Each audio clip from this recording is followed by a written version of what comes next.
In this video, we are going to understand the basics of the constrained motion.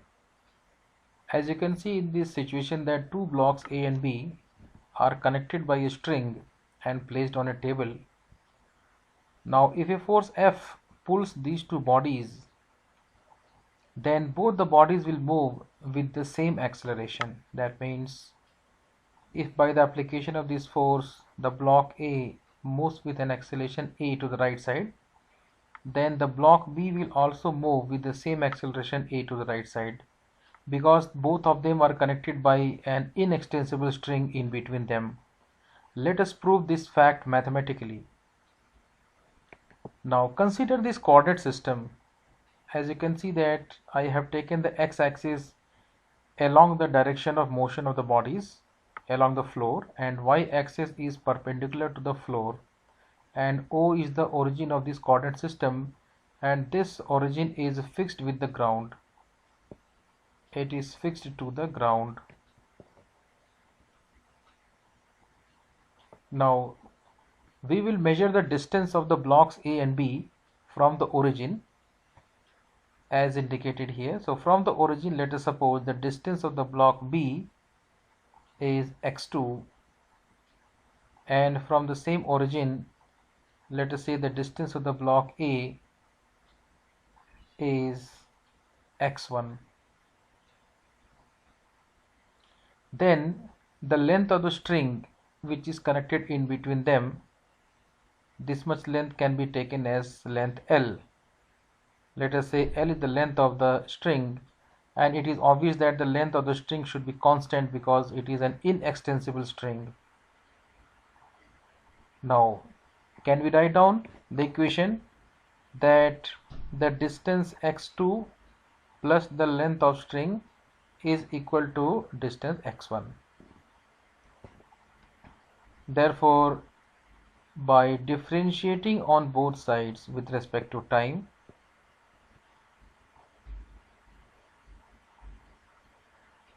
we will get dx2 by dt plus dl by dt is equal to dx1 by dt.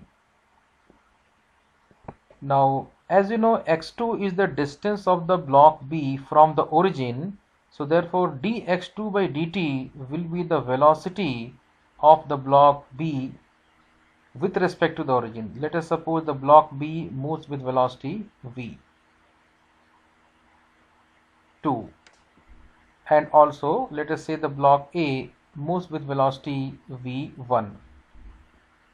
Going back to our equation, dl by dt, rate of change of the length of the string, is 0 because the length of string remains constant, and d by dt of x1 means rate of change of the distance x1. x1 is the distance of block A, so rate of change of distance x1 will be the velocity v1 of the block A. Now this proves that velocity v2 is equal to v1. Hence it is proved that both the bodies move with the same velocity and same speed. Now once again let us differentiate. Once again differentiate the previous equation. So taking this equation, v2 is equal to v1, we differentiate on both sides by dt. So d by dt of v2 is equal to d by dt of v1. So now you know that rate of change of velocity is acceleration. So dv2 by dt will be the rate of change of velocity of second body, that is acceleration a2, and dv1 by dt is the acceleration of the first body, that is a1. So it is proved that a1 is equal to a2. So we have proved something that was an obvious statement. By looking at the figure, anybody can say that both the bodies will move with the same velocity and with the same acceleration, and this is a simple mathematical proof of this fact.